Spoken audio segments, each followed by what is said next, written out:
N क्या था, numeracy. अब बार बार हम उसकी फुल फॉर्म जानने की जरूरत नहीं क्योंकि हमने पूरा डिटेल में पढ़ा हुआ था। लेकिन इसको जो सबसे पहले तैयार किया था वो किसने किया था, IFC, इंस्टीट्यूट ऑफ कॉम्पिटिटिवनेस। उसने अपनी रिपोर्ट दी थी किसको, EAC, economic advisory council of prime minister, जहां पर हमने बात करी। उसके बाद के बाद धीरे धीरे इसको आगे बढ़ाया गया, जहां पर लिटरेसी का मतलब था कि इनिशियल तौर पर आप लैंग्वेज को क्लियर करेंगे, जिसमें दो चीजें शामिल होंगी, एक क्या होगा आपका रीडिंग और दूसरी क्या होगा राइटिंग। और जहां न्यूमरेसी का नंबर आता है फाउंडेशनल न्यूमरेसी, वहां पर हम किसको शामिल कर देते हैं, मैथमेटिक्स को। इससे निकल के आते हैं हमारे 3 R, जो 3 R का मतलब है वो हमारा क्या होगा, रीडिंग होगा, राइटिंग होगा।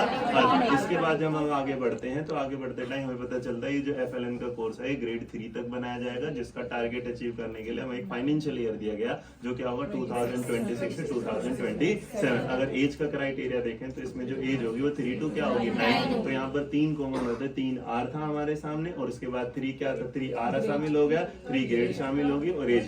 जब इसको हम आगे लेके चले तो हमने इसे याद करने के लिए इसके कुछ ऑब्जेक्टिव तैयार किए, जो ऑब्जेक्टिव के लिए हमें कितने थे 5, और उन 5 ऑब्जेक्टिव को हमने किस नाम के साथ, अब LG AB, उसके बाद गया था LG ABEMG, जहाँ पर हमने ए के बारे में जाना क्या है, एक्सेस टू क्या होगा एजुकेशन, बी का मतलब बेसिक हेल्थ जाना, उसके बाद हमने ई का मतलब क्या जाना था, एजुकेशनल इंफ्रास्ट्रक्चर, उसके बाद हमने क्या जाना था, हेल्थ लर्निंग के आउटकम होंगे, और लास्ट में गवर्नेंस या फिर क्या। जब उसके बाद आगे बढ़ते हैं तो आगे बढ़ने के बाद हमारे सामने क्या आ जाता है, इसकी की नीड क्या होगी। तो नीड में हमारे सामने 3 चीजें आती हैं, II में क्या था, इंक्रीज था, क्या ड्रॉप आउट रेट था उसे कम करना था। दूसरा क्या था, इन्वॉल्वमेंट है, जिससे हमने इनएप्रोप्रिएट लैंग्वेज एंड मैथमेटिकल जाना, बट वहां से इन्वॉल्वमेंट ज्यादा अच्छा वर्ड है। उसके बाद हमने नेक्स्ट वाला जो जाना वो क्या जाना, लो लेवल ऑफ टीचिंग। उसके बाद जब हम जाते हैं तो बीच में एक नई एंट्री होती है जिसका नाम होता है निपुण। क्या हो जाता है, निपुण। निपुण जो आता है उसकी फुल फॉर्म क्या थी, नेशनल इनिशिएटिव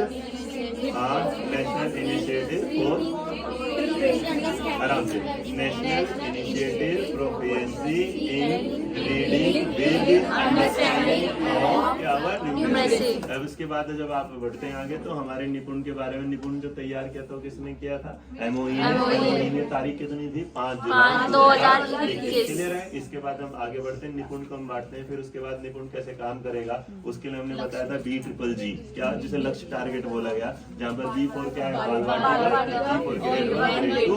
अगर 3 लेटर तक के मतलब 3 नंबर ने सिखाने 999 है तो वो कितना होगा, ग्रेड 3। अगर 4 वाला होगा तो ग्रेड 3 होगा। रिकॉग्नाइज बच्चा क्या करेगा, बाल।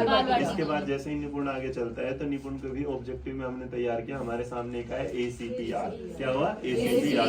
उस ACPR के बाद हमने क्या अप्रोच सीखी जिसका नाम क्या था, ELPS, जहाँ पर बच्चा एक्सपीरियंस के बेस पर पहले एक्सपीरियंस कहाँ से लेता है, फिजिकल ऑब्जेक्टिव, दूसरा कहाँ से लेता है उस एक्सपीरियंस को लैंग्वेज में, लैंग्वेज को आगे बढ़ाता है किसके साथ, पिक्चर, और पिक्चर के बाद उसे क्या होता है सिंबल। उसके बाद हमने जाना किसके बारे में, NEP में कैसे इन्वॉल्वमेंट होता है FLN का। तो FLN आता है, उसे प्रमोट करने के लिए पॉलिसी बनाई जाती है, जिस पॉलिसी का नाम क्या है, नेशनल पॉलिसी। उस पॉलिसी को जब आप आगे बढ़ाते हैं तो वहाँ से एक मॉड्यूल तैयार होता है जिसका नाम क्या है, SPM। इसका पूरा नाम क्या होगा, स्कूल प्रिपरेटरी मॉडल। उसको तैयार कौन करता है, उसके लिए NCERT कोर्स तैयार करते कितने महीने, इसका जो बेस होगा क्या होगा, प्ले होगा। और उस 3 का हम PTR उसमें रखते हैं, पीपल टीचर रेशियो, जो क्या होगा 1:30। और यहाँ ये बताते हैं क्योंकि आपके लिए जरूरी है खेलकूद में, क्योंकि बच्चे का जो क्यूमुलेटिव ब्रेन है वो एक तैयार और यहाँ तक आ जाते हैं आपके साथ।